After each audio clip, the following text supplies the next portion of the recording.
Kim's trip to India. It's been a long time coming, but it's finally arrived. I've been packing for weeks, putting stuff aside, not knowing what to take, putting it all on the spare bed, but sooner or later I had to actually pack it. It took me a little while to get it all in, but I did in the end. You should see my medical kit's got everything known to man in it. Then the day finally arrived and I was about to begin my itinerary. First stop, Hobart Airport, and it was exciting. But when I came to book my luggage in, I was very excited. Had 30 kilo limit, but only 14.9, so that means that's 15 kilos of stuff I can bring home. Here's plane number 1 of 3 as I waited in Melbourne for a little while.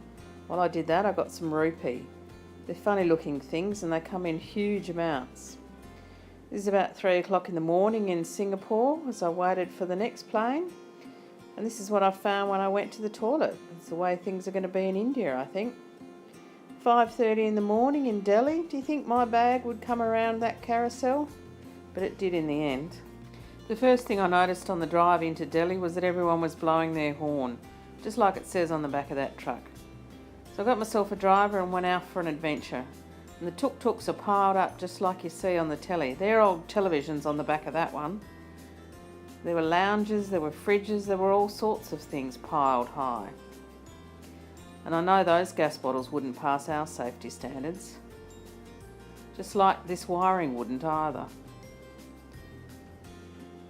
There's about 8 people trying to get into this tuk-tuk.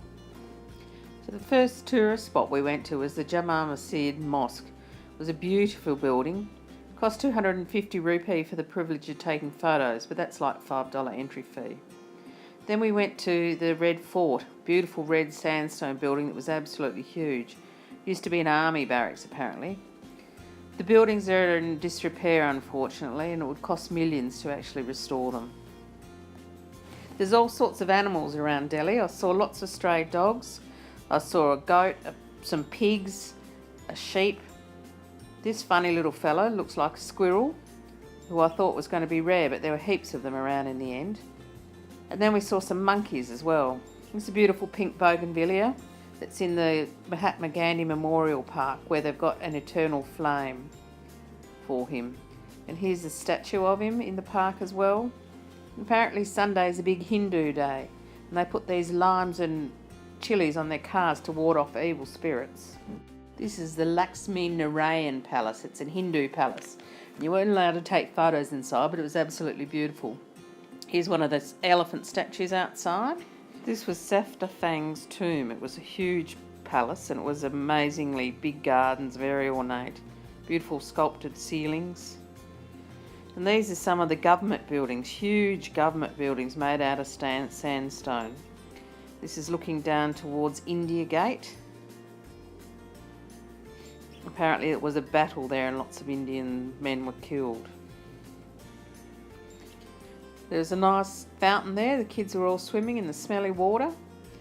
Then the SWAT team turned up just to make sure we were behaving. This is just what the traffic's like. Very congested, people weaving in and out, taking no notice of anybody else. And then it was back to the hotel and I had a swim to cool down and I was exhausted because I've been up for such a long time. So I've made this vlog and then I might go and have some dinner and get off to bed. Catch you soon.